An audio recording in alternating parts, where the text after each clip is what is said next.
Allez, bonjour à toutes et à tous, très heureux de vous retrouver. On est mercredi, on va en profiter pour faire un point bien mérité sur les UT intraday, puisque beaucoup de choses se sont passées. Alors vous l'aurez vu évidemment, mais tous ces facteurs dont on a parlé, par exemple le mouvement sur le yen et pas mal d'autres conséquences derrière, volatilité sur les marchés en général, je tiens à rappeler que quand on travaille ici en intraday, on met ces petites œillères de trader intraday, on ne fait pas attention à tous ces mouvements macro, etc. Ou en tout cas, si on doit y prêter une quelconque attention, ça doit se voir sur les graphiques sur lesquels on intervient. C'est-à-dire, vous devez avoir des signaux ici qui doivent vous orienter sur la gestion du risque, et c'est uniquement ces signaux qui doivent vous intéresser. Ce qui se passe sur la macro, les articles, les gens qui blablatent sur tel ou tel sujet, ça doit être le cadet de vos soucis. En tout cas, à aucun moment, la psychologie doit entrer dans votre stratégie intraday. Vous tradez ce que vous voyez, et comme toute stratégie, elle a une marge d'erreur qui est gérée par votre stratégie. C'est-à-dire, sa gestion du risque incorpore une partie d'incertitude inhérente au trading. Et vous devez l'accepter. Voilà. Bref, donc, si ce qu'on est ici, donc malgré tout ce qui s'est passé, la volatilité est visible, d'accord ?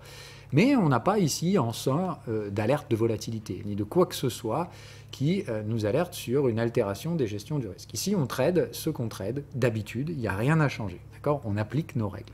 Donc ici, comme on l'avait dit, par rapport à ce gros flux de 4 heures extrêmement long qui avait ici défoncé ces troisièmes bornes de range, etc. et tutti quanti, vous allez donc, comme on l'avait dit, constater qu'on continue et par rapport à cette stratégie-là, en toute logique, d'accord, on se retrouve avec donc une troisième borne en retard qui était très difficile à trader parce qu'elle sortait d'une zone de squeeze. On n'a pas de squeeze sur l'UT supérieur cette fois. Rappel, on l'avait ici, ce qui nous avait invité à dire on ne trade pas cette troisième borne, on prend ses profits, mais on ne trade pas. Celle-là, en l'occurrence, on peut la traiter sans problème. Par contre, donc, comme on l'a dit, attention, on sortait de zone de squeeze. Donc on vient chercher le contexte opposé, ça rebondit sans faire de nouveau plus haut, vous avez compris, donc troisième borne en retard ici. On est donc maintenant dans un range mature, d'accord ? C'est-à-dire ici, vous avez déjà 4 bornes. Donc je rappelle, notre stratégie dans le cas de figure actuel, c'est de dire notre range, il est comme ça. Il se situe donc avec 4 bornes et on est en train de faire la 5e, puisque ça, c'était donc la 3e borne en retard. À partir de ce constat, donc, en 4 heures, d'accord, on a donc 2 choses qu'on peut faire. Soit trader le range, c'est-à-dire on met ses fibos là, là, et on trade comme des débiles. Pour ma part, c'est ce qui semble être la chose la plus intéressante à faire. La moyenne est revenue à l'intérieur des contextes. Le range est mature. Mettez vos fibos et tradez comme un gland. Pour ma part, ici, c'était une vente absolument académique.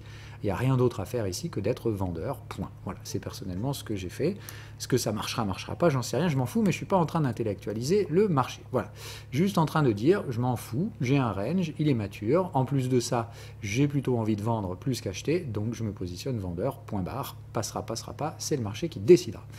D'un autre point de vue, on avait dit, donc un petit peu plus complexe, c'est si on cherche à séquencer ces flux. Donc on avait dit, on a terminé la séquence du troisième flux qui s'est étendue largement. On va remonter juste d'un time frame pour y voir un peu plus clair ici. Donc troisième flux très long, très chiant, encore une fois, toujours ce même raclage des traders particuliers qui s'enflamment sur cette valeur. Et bref, et on a dit, la suite, c'est que normalement, on va avoir 2 flux correctifs de toute cette séquence, d'accord ? Donc attention, on ne connaît pas la durée des flux. Tout ce qu'on sait, c'est que de toute façon, on reste exposé en correctif. Voilà, moi je ne trade plus à l'achat, c'est que du correctif maintenant, et ces correctifs doivent installer des contextes vendeurs qui glissent sous des moyennes qui doivent être au moins plates, voire baissières. Pour l'instant, les moyennes continuent de monter. Les contextes résistants sont à 5550 et la moyenne est à 5003. Donc moi, c'est pas compliqué. Tant que le contexte ne glisse pas sous 5300 et quelques, puisque vous voyez que là, ça continue de monter, donc il faut que la moyenne se calme un peu. Ça ne m'intéresse pas. Ça veut dire, pour ma part, il n'y a aucun biais haussier à exploiter dans le S&P 500, si ce n'est ce genre de poursuites haussières complètement délirantes qui, évidemment, peuvent être effacées derrière d'un trait.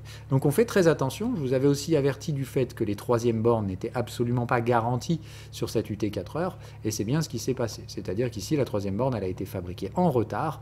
Vous avez de la chance, merci la Plunge Protection Team de Wall Street, qui nous envoie un nouveau V-bottom. Mais pour ma part, encore une fois, on est toujours dans ce range bloqué et je pense que la borne haute, jusqu'à preuve du contraire, doit être vendue. Donc on fait attention, c'est pas une garantie, mais je pense que pour ma part, c'est la stratégie à mettre en place. Au pire, invalidation avec des tailles de stop classiques et le marché, s'il y va, nous fera donc la classique de je te casse des supports, puis des résistances, puis... Bon, bah, bref, vous avez compris le truc, ça veut dire on va avoir un bon vieux range de merde assez difficile à naviguer. Donc vraiment très prudent ici. Pour ma part, pas de biais haussier tant qu'on n'a pas vu ces deux flux correctifs et comme on l'a dit, je pense qu'on n'aura pas de biais haussier dans les marchés financiers américains avant au moins l'année prochaine, le temps de laisser à ces deux flux le temps de s'installer. Bref, donc pour l'instant, mis à part perdre du temps, je ne vois pas trop ce qu'on fait, mais encore une fois, ce n'est pas à vous de dicter le temps au marché. Pire, ce sommet peut tout à fait être relancé, auquel cas la séquence doit de nouveau être décalée dans le temps. C'est-à-dire, on étend ici dans ce cas-là le troisième flux, toujours impossible de le trader à l'achat, je le rappelle, mais il peut très bien s'étendre encore, nous refaire un sommet en septembre, et dans ce cas-là, on redécale toutes les séquences de flux, et bref, autrement dit, chaque nouveau plus haut ne fait que nous faire perdre plus de temps avant de trouver réellement des flux haussiers, puisque maintenant on est dans une séquence où on attend la fin du flux précédent avant d'installer deux correctifs. Ok ? Impossible de suivre ce flux, je le redirai jamais assez, c'est très important. Ça veut dire être vendeur du S&P 500, c'est associé à des risques, c'est contre la tendance primaire. Cependant, suivre cette tendance aujourd'hui sur des degrés de maturité avancés, c'est du suicide. Voilà. Donc, c'est assez simple pour résumer ainsi. Si on bouge sur les autres marchés, donc sur les comos, hop, ici, rappelez-vous, on est sur des flux en daily, voire en hebdo. C'est très difficile de cadrer un petit peu tout ce bordel. Dans tous les cas, hein, on notera que si c'est sur du daily, la borne de volatilité est juste en dessous. Autrement dit, je pense que la marge de dégression sur le WTI est très limitée. On est à 73, si on va taper 68, a priori, ça ne passera pas. Même chose si on se base sur une base hebdomadaire, on est sur la moyenne qui se situe pile poil maintenant. Donc encore une fois, ce serait dans ce cas-là un repli à la moyenne. On n'a pas vraiment encore ici en l'occurrence de troisième borne vraiment marquée. Donc comme on l'a dit, attention sur le pétrole, si l'UT de base est bien hebdo, il va falloir aller chercher cette troisième borne avant de revenir peut-être chercher la moyenne encore une fois derrière. Attention ici, beaucoup de prudence, je vous ai invité donc sur les commodities. Pour moi, c'est un marché qui est extrêmement manipulé pour des raisons probablement politiques et électorales. Donc on fait très attention à tout ça. Hein. Avec un dollar qui baisse, voire un pétrole qui baisse, c'est quand même assez particulier. C'est vraiment double peine. Côté silver, ici, pas de souci. On avait dit le deuxième flux est déjà lancé, il est activé. On le laisse se produire tranquillement tant qu'il n'y a pas de retournement. Actuellement, de toute façon, les contextes sont au niveau de la moyenne, ce qui, dans notre séquence, nous invite à penser qu'on est sur des degrés de maturité relativement moyens. On est au milieu, hein, puisque prochaine étape, c'est de voir ces contextes croisés à la hausse. Les moyennes, autrement dit, on devrait sans trop de problèmes arriver à s'installer au-dessus des 33 $ avant la fin de ce trimestre. Et puis le suivant, etc. Hein, toujours pareil. Donc je rappelle, normalement ici vous devez voir les contextes, donc les canaux de prix, évoluer plus vite que la moyenne historique de ces derniers. En l'occurrence, ici pour ma part, tout invite à penser que Silver va continuer sa progression. Maintenant, comme on l'a vu, les traders particuliers trade ce tarif à l'achat, les brokers veulent donc absolument vous dégommer vos races avant de laisser le marché monter. Donc toujours pareil, attention, vous luttez contre des forces puissantes de gens fortement capitalisés qui ne veulent pas vous voir gagner. Cela dit, ils ne peuvent pas trader contre la valeur, comme on l'a dit, soyez patients, ne faites pas de trading sur le silver, donc pas d'intraday et tutti quanti. On est sur des flux hebdomadaires et je pense que trader quoi que ce soit en dessous de ces unités de temps, c'est plutôt suicidaire, surtout que vous avez, donc, comme on l'a dit, des forces puissantes qui ne veulent pas que ça monte. Donc, on reste tranquille. On ne va pas traiter les autres, mais c'est à peu près la même chose. Allez, les cryptos maintenant, puisque c'est là qu'il y a pas mal de choses à se dire. Hop, je vais le remettre là, d'accord. Donc, sur Bitcoin, on en avait dit, de toute façon, ici, pareil, on était sur des UT 4 heures, je vais donc, hop, m'y mettre.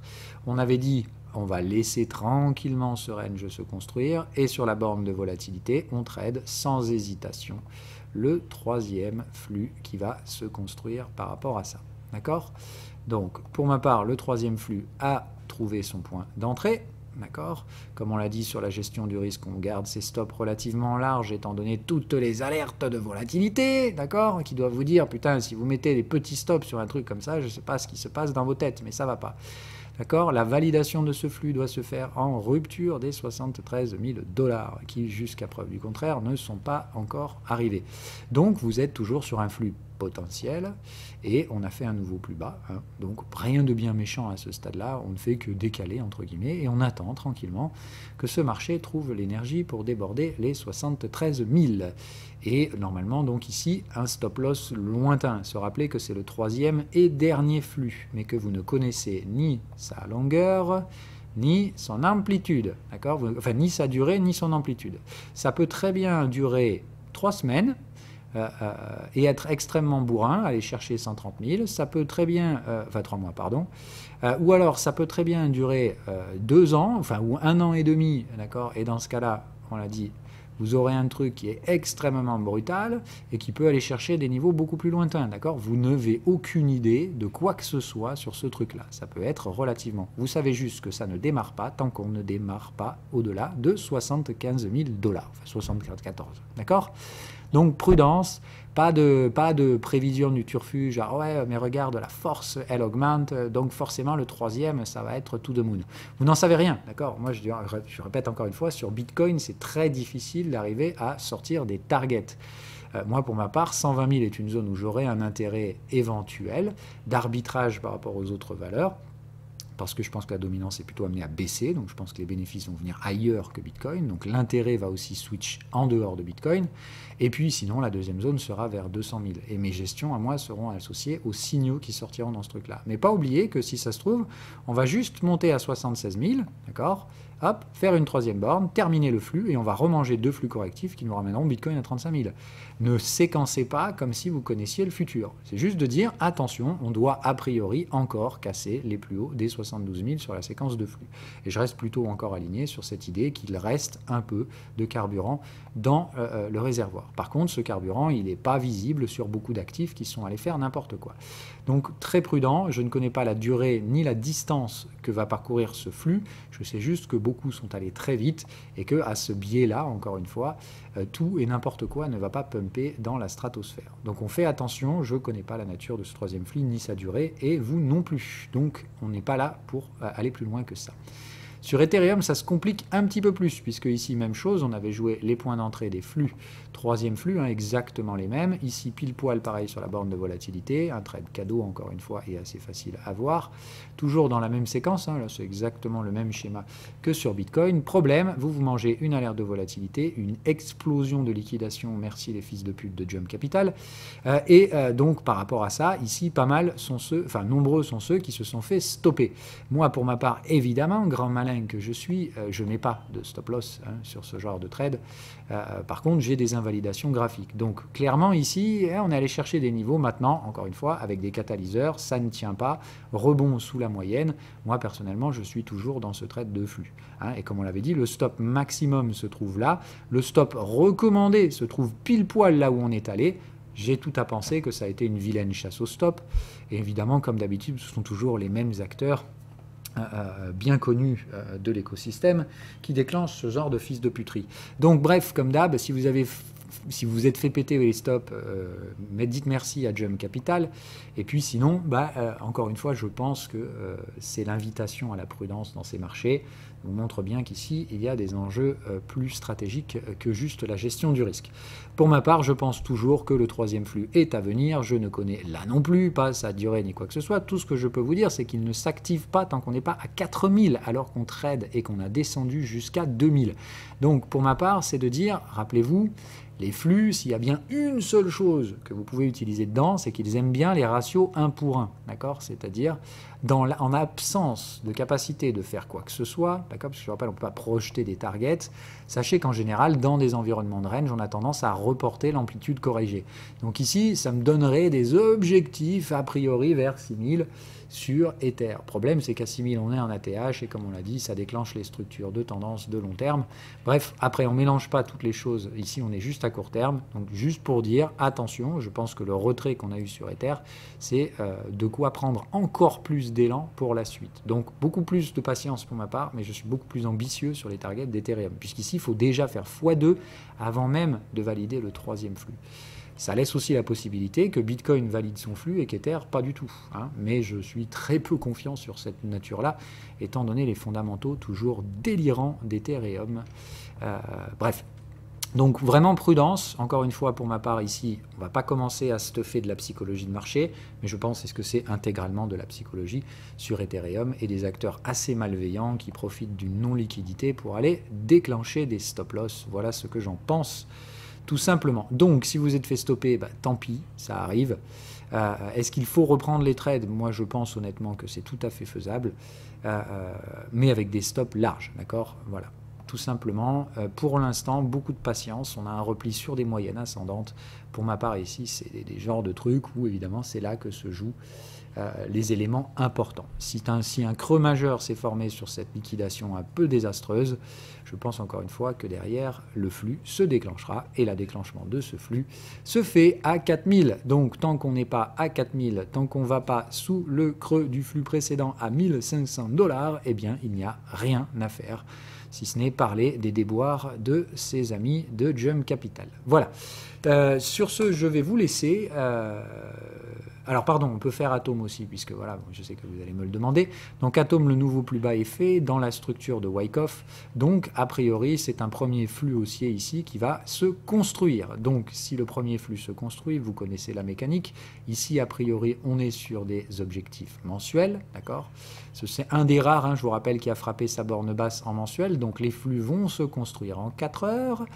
Et par rapport à cette séquence de flux, vous savez donc que normalement, on va retrouver notre contexte acheteur qui va croiser à la hausse le 4 heures en moyenne 20. Donc ça doit normalement neutraliser la moyenne et ça doit glisser au-dessus. Et là, on aura le premier flux qui peut durer autant de temps qu'il le veut avant qu'on ait la troisième borne et le repli vers cette même moyenne afin de jouer un deuxième flux. Bref, vous connaissez la séquence. Donc à partir du moment où on a fait le spring sur Atom, c'était le pire du pire du pire du pire de tout ce qui était possible à faire. Eh bien, on l'a fait. À partir de maintenant, pour ma part, surveillez les stratégies de flux haussier. C'est pour ma part ce que j'exploite sur Atom avec donc des stratégies en marge sur ce spring qui vise l'objectif du premier flux sur lequel les profits seront récupérés sur la troisième borne avant de les réinvestir sur la moyenne ascendante, avant de prendre les profits sur la troisième borne et de les réinvestir sur la borne de volatilité basse.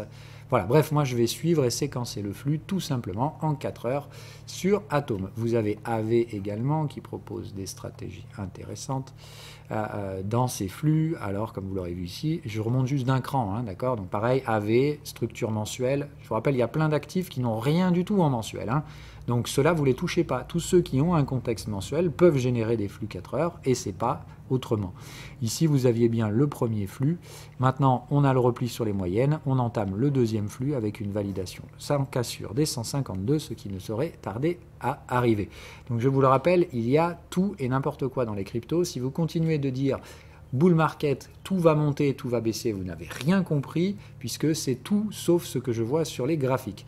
Je vois les gros leaders Bitcoin et Ether qu'on a encore sous le capot, mais attention, sont déjà au troisième et dernier flux de cette séquence. Maintenant, il peut durer longtemps. Il y en a plein d'autres qui ont été complètement massacrés, type AV, Atom, qui sont en train de déclencher des structures de flux très intéressantes pour ma part. Et les deux sont différents. AV est dans son deuxième flux, alors que Atom serait dans son premier. Donc, vraiment, toujours pareil, ici, il y a des scénarios différents partout. Ne raisonnez pas par ensemble, raisonnez par ce que vous voyez sur chacun de ces graphiques si vous les tradez à court terme. Tout comme je l'avais dit, je pense qu'à l'instant présent, Atom AV propose les meilleures gestions du risque sur des stratégies de flux. À l'heure actuelle, c'est plutôt AV. Si vous avez payé ces moyennes, vous êtes tranquillement positionné pour laisser ce flux se construire. Encore une fois, n'ayez pas d'objectif ferme et déterminé. Attendez simplement derrière que les troisièmes bornes se construisent en 4 heures. Autrement dit, tant que ça monte, vous restez dedans. Attendez ici donc que le sommet soit débordé. Attendez que les contextes dépassent les moyennes. Laissez-vous porter par le flux et attendez les troisièmes bornes pour récupérer vos profits. Voilà, vous savez tout ce qu'il y a à savoir. Donc pas mal de choses à faire en ce moment. pas mal de choses à surveiller. Oui, il y a de la volatilité, mais comme vous voyez, sur beaucoup d'actifs, comme ici par exemple, rien à foutre, il n'y a pas la moindre alerte de volatilité, pour ma part, palpable, sur ce genre d'unité de temps. Donc on est prudent, on est conscient que dès que ces alertes déclenchent, si elles déclenchent, il faut en tenir compte dans les gestions du risque. C'est ce qu'on a dit sur Ethereum. Voilà. On n'avait pas ces alertes de gestion du risque sur Bitcoin. Vous voyez que, boum, le seul qui vous a balancé une alerte de volat, c'est Ether, qui s'est envoyé derrière sur des écarts types absolument stratosphériques. Ici, encore une fois, le seul but, c'était probablement soit quelque chose de malveillant, hein, les John Capital sont quand même plutôt réputés pour être ce genre de fils de puterie, soit ce sont simplement des liquidations non volontaires en cascade. J'en sais rien, et c'est le cadet de mes soucis, et ça doit l'être pour vous aussi. D'accord? La seule réalité, c'est qu'ici, il y a eu une alerte de volatilité. Si vous avez été chopé par cette volatilité, malheureusement, ça arrive. Je pense en revanche que reprendre les trades est plus que jouable. Voilà, allez, je vous souhaite à toutes et à tous une bonne semaine. À bientôt, ciao ciao.